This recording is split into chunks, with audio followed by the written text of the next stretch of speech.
लुप्त। ये कहानी है एक बिजनेसमैन और उसके परिवार की, जो एक आउटिंग के लिए निकलते हैं, लेकिन नियति उन्हें ऐसे मोड़ पर ले आती है जहां उनका सामना एक अतृप्त आत्मा से होती है, जो एक एक करे उनकी जान लेने लगता है और अंत का ट्विस्ट सभी के होश उड़ा देता है। इस फिल्म के कुछ इंपॉर्टेंट पॉइंट्स मैं आपको बीच बीच में बताता रहूंगा, इसलिए इस एक्सप्लेनेशन को आप ध्यान से सुनिएगा। और हाँ दोस्तों, जिन्होंने हमें सब्सक्राइब कर लिया है उनके लिए ढेर सारा प्यार, और जिन्होंने अभी तक हमें सब्सक्राइब नहीं किया वे लोग जल्दी से हमें सब्सक्राइब कर लीजिए और चलिए हमारे साथ जहाँ डर का बसेरा है। तो चलिए बिना देरी किए सीधे चलते हैं मूवी एक्सप्लेनेशन की तरफ।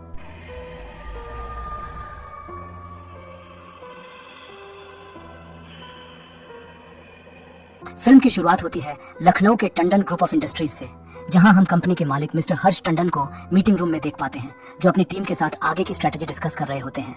मिस्टर हर्ष टंडन एक बहुत ही सक्सेसफुल, एम्बिशियस और अग्रेसिव बिजनेसमैन है, जिन्होंने कभी भी हारना नहीं सीखा। उनके लिए सक्सेस एक जुनून की तरह है।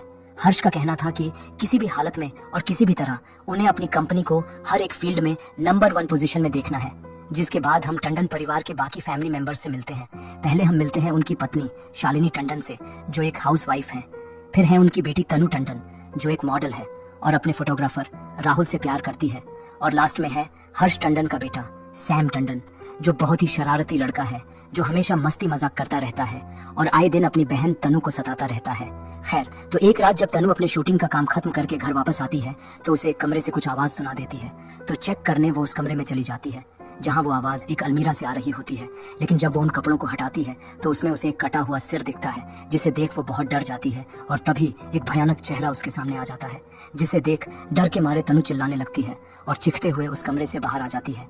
तनु की आवाज को सुन शालिनी अपने कमरे से बाहर आ जाती है और उसे संभालती है। और तभी हम देखते हैं कि वो भयानक चेहरा असल में एक मास्क होता है, जिसे पहनकर सैम उसे डरा रहा था। ये देख तनु उस पर गुस्सा हो जाती है और शालिनी भी उसे डांट लगाकर सोने के लिए भेज देती है और ये सीन यहीं कट हो जाती है। दूसरे दिन की सुबह शालिनी हर्ष से कहती है कि 2 महीने बाद सैम आगे की पढ़ाई के लिए अमेरिका चला जाएगा, तो उससे पहले वे लोग कहीं फैमिली वेकेशन पर चले, जिसे सुन हर्ष मना कर देता है, ये कहते हुए कि उसके लिए बिजनेस ज्यादा जरूरी है और शालिनी अगर चाहे तो बच्चों को लेकर घूमने जा सकती है। जिसे सुन शालिनी चुप हो जाती है, क्योंकि वो पूरे परिवार के साथ जाना चाहती थी, लेकिन हर्ष के पास उनके लिए वक्त ही नहीं था। जिसके बाद हर्ष ऑफिस के लिए निकल जाता है। ऑफिस जाते वक्त रास्ते में एक छोटी सी बच्ची अचानक उसके गाड़ी के सामने आ जाती है, जिसे देख घबरा कर हर्ष गाड़ी को रोकने के लिए चिल्ला उठता है। लेकिन जब वो दोबारा उस बच्ची की तरफ देखता है तो तब तक वो बच्ची वहां से गायब हो चुकी होती है और हम देख पाते हैं कि उस रास्ते पर उनके अलावा और कोई नहीं है। जिसे देख हर्ष परेशान हो जाता है और ऑफिस न जाकर अपने एक साइकाइट्रिस्ट दोस्त विद्या के पास चला जाता है, जिसे हर्ष बताता है कि कभी कभार उसे कुछ लोग दिखते हैं जो असल में वहां नहीं होते, जिससे वो बहुत परेशान रहने लगा है। हर्ष की बातों को सुन विद्या कहती है कि उसे क्रॉनिक इंसोम्निया की बीमारी है, जिसमें इंसान को नींद न आने के कारण उसे हेलुसिनेट होने लगता है। जिस पर हर्ष का कहना था कि अगर ऐसा है तो यह बीमारी उसे कई सालों से है, तो हाल ही में उसे हेलुसिनेट क्यों हो रहा है। विद्या बताती है कि इस बीमारी में इंसान तुरंत ही हेलुसिनेट नहीं करने लगता, उसे वक्त लगता है, जो धीरे धीरे बढ़ने लगता है। ये कहकर विद्या उसे एक वेकेशन पर जाने के लिए बोलती है, ताकि उसके दिमाग को थोड़ा आराम मिले। जिस बात पर पहले तो हर्ष नहीं मानता, लेकिन जब विद्या कहती है कि इससे उसके बिजनेस पर भी असर हो सकता है, जिसे सुन हर्ष मान तो जाता है, लेकिन पूरी तरह नहीं। दूसरी तरफ हम तनु और राहुल को एक रेस्टोरेंट में देख पाते हैं, जहां उनकी बातों से हमें पता चलता है कि तनु की माँ और उसका भाई तो राहुल को पसंद करते हैं, लेकिन उसके पिताजी मतलब हर्ष उसे कुछ खास पसंद नहीं करते थे। हर्ष उससे कुछ कहते तो नहीं थे, लेकिन उनकी चुप्पी राहुल के लिए बहुत कुछ बयां करती थी, जिससे राहुल थोड़ा परेशान था, जिसे देख तनु उसे दिलासा देती है। दूसरे दिन की सुबह ऑफिस में जब हर्ष अपने एक एम्प्लॉई के साथ बात कर रहा होता है, तभी उसे वहां एक औरत की आत्मा दिखती है, जिसे देख वो थोड़ा अनईजी फील करने लगता है, जो दूसरे ही पल वहां से गायब भी हो जाती है। जिसे देख हर्ष सोच में पड़ जाता है कि शायद विद्या ने जो कहा था वो सही है। ये सोच हर्ष अपने फैमिली के साथ एक वेकेशन पर जाने का फैसला करता है, जो बात वो अपनी दोस्त विद्या को भी बताता है, जिसे सुन विद्या को खुशी होती है। जिसके बाद हर्ष अपने एक मैनेजर को सारी जिम्मेदारी देकर घर की तरफ जाने लगता है, जहां लिफ्ट में एक व्यक्ति उसे किसी कुमार कंस्ट्रक्शन को टेक ओवर करने के लिए बधाई देता है। उसी लिफ्ट में सतीश नाम का एक और व्यक्ति था और उनकी बातों से हमें पता चलता है कि वे दोनों एक दूसरे को कुछ खास पसंद नहीं करते हैं, जिसके उनका जवाब हमें आगे चलकर मिलेगा। खैर, तो वहां से निकलते ही शालिनी उसे कॉल करती है, ये जानने के लिए कि क्या इस बार सच में वे लोग जा रहे हैं या नहीं, क्योंकि इससे पहले भी हर्ष ने फैमिली ट्रिप का प्लान बनाकर उसे लास्ट मोमेंट में कैंसिल कर दिया था, जिस पर हर्ष हाँ में जवाब देता है। पर शालिनी को क्या पता था कि हर्ष ये वेकेशन अपने परिवार के लिए नहीं बल्कि अपने बिजनेस के लिए जा रहा था, ताकि उसकी मेंटल कंडीशन का उसके बिजनेस पर असर न पड़े। लेकिन शालिनी के लिए तो इतना ही काफी था। तो वे लोग वेकेशन की तैयारी करने लगते हैं। सभी बहुत एक्साइटेड थे इस ट्रिप के लिए तनु ने राहुल को भी बुलाया था, लेकिन राहुल जाने से हिचकिचा रहा था। तनु कहती है कि राहुल के पास उसके पापा को मनाने और उन्हें इम्प्रेस करने का इससे अच्छा मौका नहीं मिलेगा, जिसे सुन राहुल आखिर मान जाता है और सभी मिलकर निकल जाते हैं एक फैमिली वेकेशन पर। जाते वक्त हर्ष पेट्रोल भरने के लिए गाड़ी को एक पेट्रोल पंप पर रोकता है, जहाँ तनु रास्ते में कुछ खाने के लिए चिप्स वगैरह लेने अंदर चली जाती है। लेकिन जब वो खाने का सामान लेकर बाहर आती है तो जाते वक्त एक शख्स से टकरा जाती है जो उसे बहुत ही अजीब तरह से घूरने लगता है, जिससे तनु थोड़ा अनकंफर्टेबल फील करती है, लेकिन कुछ नहीं कहती और टैंक को फुल करके वे लोग वहाँ से अपने आगे के सफर पर निकल जाते हैं। सफर के दौरान सैम आलतू फालतू के जोक्स बोलने लगता है, जिससे इरिटेट होकर हर्ष उसे चुप रहने के लिए बोलते हैं। सभी लोग उसके बचकाने हरकतों से परेशान थे, लेकिन राहुल को सैम की जिंदा दिली अच्छी लगती थी और वो उसे एंजॉय भी करता था। तभी उन्हें रास्ते पर ट्रैफिक जैम दिखता है और उन्हें पता चलता है कि आगे एक भयंकर एक्सीडेंट हुआ है, जिसको क्लियर होने में तकरीबन 2 घंटे लग जाएंगे, जिसे सुन हर्ष उन्हें दूसरे रास्ते से ले जाने लगता है, जिसके बारे में सिर्फ हर्ष को ही पता था। सफर काफी लंबा था और देखते ही देखते शाम हो जाती है। काफी देर होने के बाद भी जब शालिनी को एक भी साइन बोर्ड नहीं दिखता तो वो थोड़ा परेशान हो जाती है और हर्ष से पूछने लगती है कि क्या वे सही रास्ते पर हैं, लेकिन हर्ष कॉन्फिडेंट था। तभी उन्हें वहाँ एक और गाड़ी दिखती है जो रास्ते के साइड पर खड़ी थी, तो पूछने के लिए शालिनी गाड़ी को रुकवाती है और शालिनी की तसल्ली के लिए हर्ष भी गाड़ी को रोक देता है। उस गाड़ी का ड्राइवर और कोई नहीं बल्कि वही शख्स होता है जिसे हमने पेट्रोल पंप पर देखा था। तो शालिनी उससे पूछती है कि ये रास्ता कहाँ जाता है, लेकिन वो शख्स अजीब जवाब देने लगता है। वो कहता है कि रास्ते कहीं नहीं जाते, आपको कहाँ जाना है। तनु उसे देख पहचान जाती है और अपने पापा को वहाँ से चलने के लिए बोलती है। वो व्यक्ति बोलता है कि उसे मदद की जरूरत है, लेकिन इसे इग्नोर कर सैम अपने आदत से मजबूर उसके साथ थोड़ा मस्ती मजाक करने लगता है और कहता है कि उन्हें कब्रिस्तान जाना है क्योंकि उनके गाड़ी के डिक्की में एक लाश है जिसे ठिकाने लगाना है।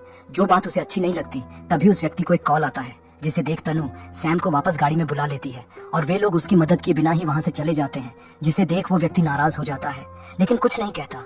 थोड़ी दूर जाने पर उन्हें रास्ते के बीचों बीच एक स्ट्रोलर दिखता है, जिसे देख उन्हें लगता है कि किसी गाड़ी से ये गिर गया होगा।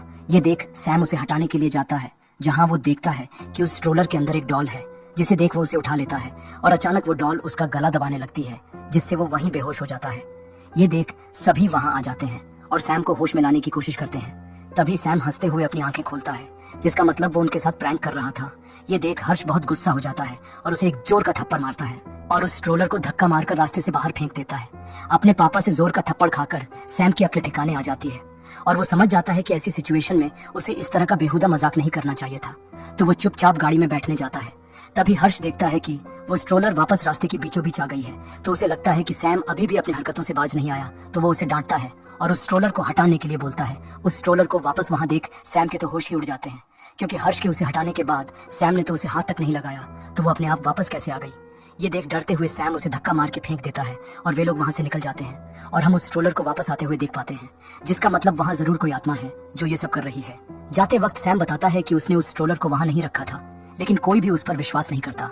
थोड़ी दूर जाने पर हर्ष को रास्ते पर एक औरत दिखती है, लेकिन वो नोटिस करता है कि वो औरत सिर्फ उसे ही दिख रही है, जबकि शालिनी तो उसके पास ही बैठी है, जिसे देख उसे लगता है कि वो फिर से हेलुसिनेट करने लगा है। तभी उस औरत की आत्मा उसके सामने आ जाती है, जिससे डर के हर्ष जोर से गाड़ी के ब्रेक्स लगाता है। इससे सभी घबरा जाते हैं, लेकिन किसी को समझ में नहीं आता कि क्या हुआ और हर्ष भी उन्हें कुछ नहीं बताता। तो हर्ष फिर से गाड़ी को स्टार्ट करने जाता है, लेकिन वो स्टार्ट ही नहीं हो रही थी। वहाँ हम एक बच्ची की आत्मा को देख पाते हैं, जिसके हाथ में वही स्ट्रोलर वाली डॉल थी जो उन्हें ही देखे जा रही थी। खैर, तो सभी गाड़ी से उतर जाते हैं, लेकिन सैम गाड़ी में ही रहता है। तभी उसे बंद पड़े रेडियो से एक औरत की आवाज सुनाई देती है, जो एक डरावनी आवाज में कहती है, सब मरेंगे। जिसे सुन सैम घबरा के गाड़ी से बाहर आ जाता है, लेकिन किसी को कुछ नहीं कहता, क्योंकि उसे पता था कि इस बार भी उस पर कोई विश्वास नहीं करने वाला। उधर हर्ष हेल्प के लिए कॉल करने जाता है, लेकिन किसी के भी मोबाइल में सिग्नल नहीं था, जिसे देख वे सभी परेशान हो जाते हैं। तभी उन्हें दूर से एक गाड़ी आती हुई दिखती है, जो उसी शख्स की होती है, जो उन्हें देख अपनी गाड़ी रोकता है। हर्ष बोलता है कि उनकी गाड़ी खराब हो गई है और उन्हें मदद की जरूरत है, जिसे सुन वो व्यक्ति बोलता है कि कुछ देर पहले उसे भी मदद की जरूरत थी, तब वे लोग उसे छोड़कर निकल गए थे, तो वो उनकी मदद क्यों करेगा। जिस पर राहुल उससे सॉरी बोलता है, जिसे सुन उसे अच्छा लगता है और बताता है कि पास ही में उसका एक आउट हाउस है जहाँ वे लोग रात गुजार सकते हैं। तनु वहाँ नहीं जाना चाहती थी, लेकिन उनके पास और कोई चारा भी नहीं था। आउट हाउस पहुंचकर वे देखते हैं कि एक झूला अपने आप ही झूल रहा है, जिस पर वो व्यक्ति बोलता ही है कि यह जंगल है, तो शायद कोई जानवर आके झूल रहा होगा। तो इसे इग्नोर कर सभी आउट हाउस के अंदर चले जाते हैं, जहाँ वो बताता है कि उसका नाम देव शुक्ला है और पेशे से वो एक राइटर है। शालिनी उन्हें हेल्प करने के लिए थैंक्स बोलती है, जिसे सुन देव को अच्छा लगता है और कहता है कि वे इसे अपना ही घर समझे। जिसके बाद तनु और राहुल गाड़ी से सामान लाने निकल जाते हैं और शालिनी सैम को लेकर पास के एक कमरे में थोड़ा आराम करने चली जाती है। देव हर्ष को ड्रिंक्स ऑफर करता है, लेकिन हर्ष मना कर देता है। तभी बाहर का झूला फिर से झूलने लगता है, लेकिन इसे इग्नोर कर हर्ष पास के कमरे में थोड़ा आराम करने चला जाता है, तब तक तनु भी वापस आ चुकी थी, जो बताती है कि उसे यहाँ नहीं रहना, जिस पर हर्ष का कहना था कि वे लोग आज रात के लिए यहाँ रहेंगे और सुबह होते ही निकल जाएंगे। तभी हम वहाँ एक औरत के साए को देख पाते हैं, जिसका एहसास हर्ष को भी होता है। दूसरी तरफ सैम बाहर के कमरे में बैठा होता है। तभी उसे वहाँ वही डॉल दिखती है, जिसे देख वो डर जाता है। वो देखता है कि उस डॉल की आंख से खून निकल रहा है। तभी वहाँ तनु उसे बुलाने आती है। सैम उसे वो डॉल दिखाने जाता है, लेकिन अचानक वो डॉल वहाँ से गायब हो जाती है। तभी सैम को उस बच्ची की आत्मा घर के बाहर दिखती है, जो उस डॉल को पकड़कर खड़ी थी। सैम तुरंत तनु को ये बताता है, लेकिन जब तनु बाहर देखती है तो वहाँ कोई भी नहीं होता। ये देख तनु को लगता है कि पापा से मार खाने के बाद भी वो नहीं सुधरा और फिर से कोई प्रैंक करने की कोशिश कर रहा है, जिससे वो इरिटेट हो जाती है और वहाँ से चली जाती है। तनु जाके सारी बात राहुल को बताती है, लेकिन राहुल सैम का ही साइड लेता है और बोलता है कि सैम अभी बच्चा है और शायद इस टेंस्ड सिचुएशन को थोड़ा हल्का करने की कोशिश कर रहा है। तभी हम सैम को एक पोजेस्ड हालत में दीवार पर चाकू मारते हुए देख पाते हैं, जिसे देख सभी उसे रोकने की कोशिश करते हैं, लेकिन सैम नहीं रुकता। तब तक हर्ष भी वहां आ चुका होता है और सैम को ऐसा करता देख गुस्सा हो जाता है और उसे चिल्ला के पुकारता है, जिससे सैम रुक जाता है और बोलता है, सब मरेंगे। और ये कहकर वो घर के बाहर जाकर झूले पर बैठ जाता है।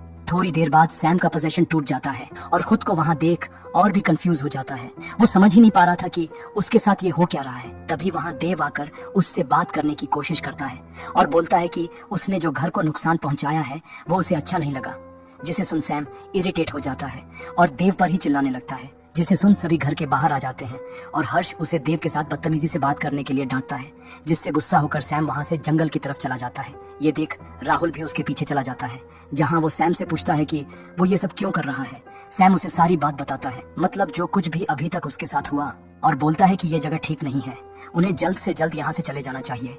राहुल को लगता है कि वो कुछ बड़े टाइप के प्रैंक की प्लानिंग कर रहा है, जिसके लिए वो ये सब कर रहा है।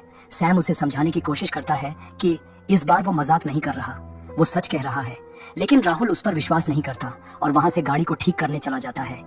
दूसरी तरफ हर्ष को एक औरत की आत्मा साफ साफ दिखती है, जिसे देख वो सहम जाता है, जो दूसरे ही पल वहां से गायब भी हो जाती है, जिसे देख वो कंफ्यूज हो जाता है कि जो उसने देखा वो उसका हेलुसिनेशन था या कुछ और।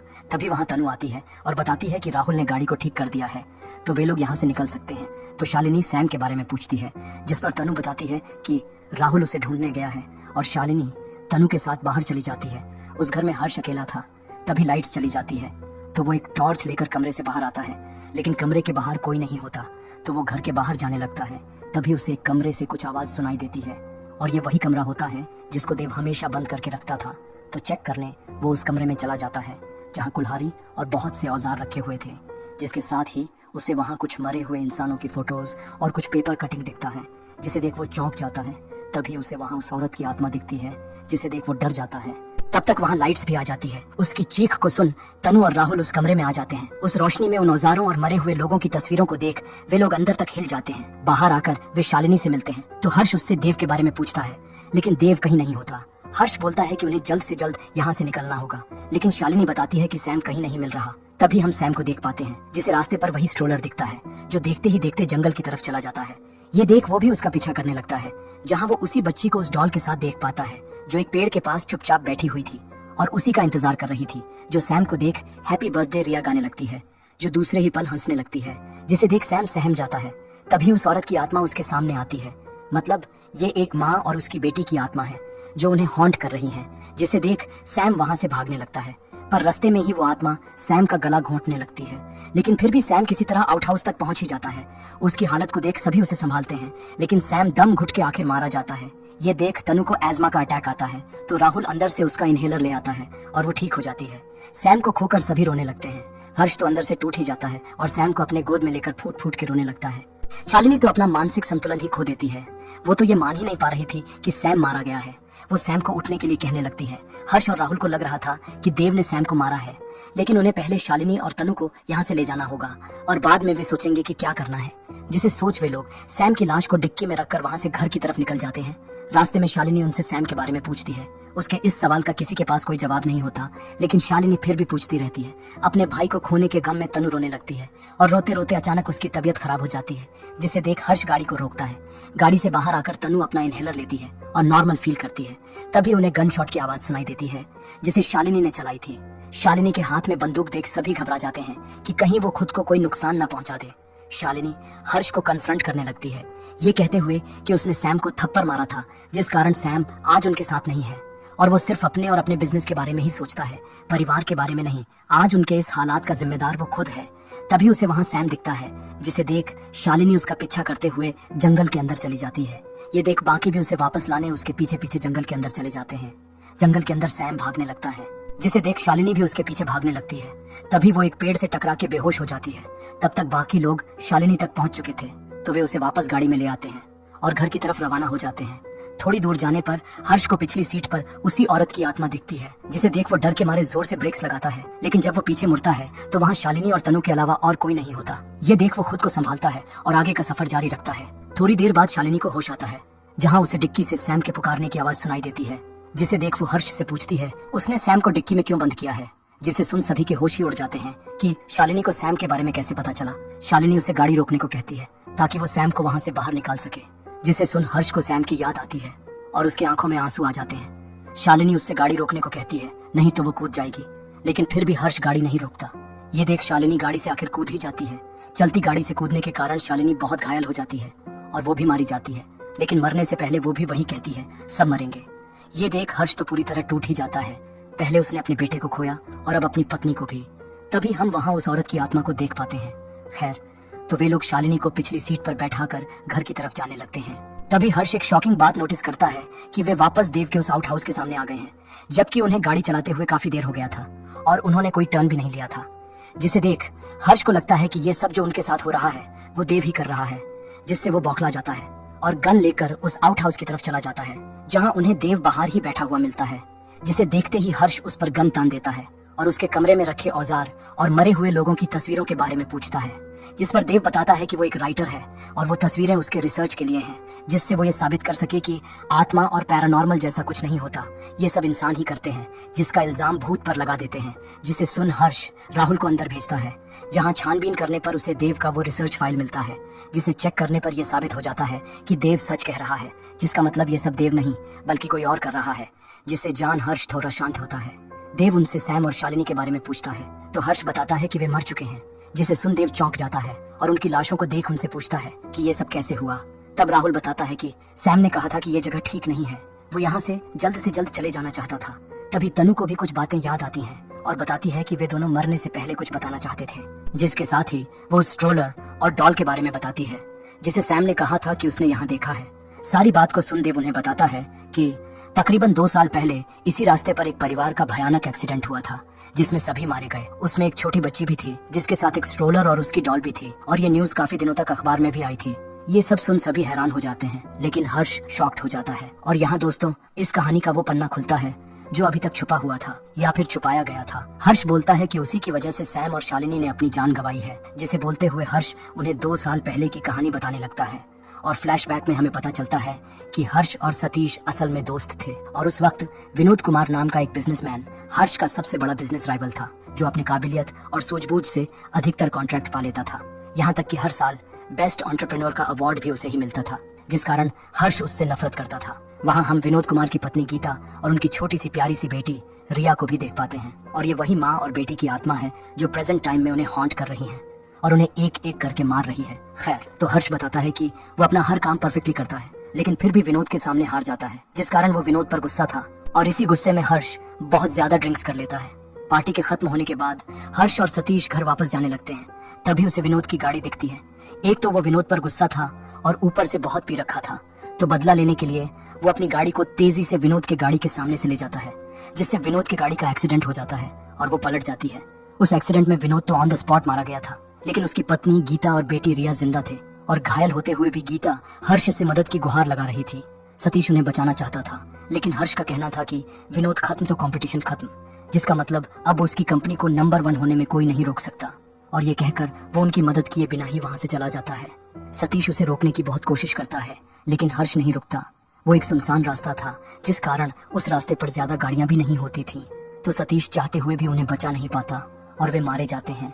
और यही वो कारण है कि सतीश हर्ष से नफरत करता था। खैर, तो इसके बाद कहानी प्रेजेंट टाइम में वापस आती है। हर्ष बोलता है कि अगर वो चाहता तो उस दिन उनकी जान बचा सकता था, लेकिन उसकी नफरत और लालच के कारण एक परिवार खत्म हो गया, जिसकी सजा और उसके परिवार को भुगतनी पड़ रही है, लेकिन देव इन सब पर विश्वास नहीं करता था। वो कहता है कि सैम और शालिनी की मौत सिर्फ एक एक्सीडेंट थी और भूत जैसा कुछ होता ही नहीं। अचानक तनु को फिर से अस्थमा का अटैक आता है, जिसके लिए राहुल उसे इनहेलर भी देता है, लेकिन वो इनहेलर काम नहीं करती।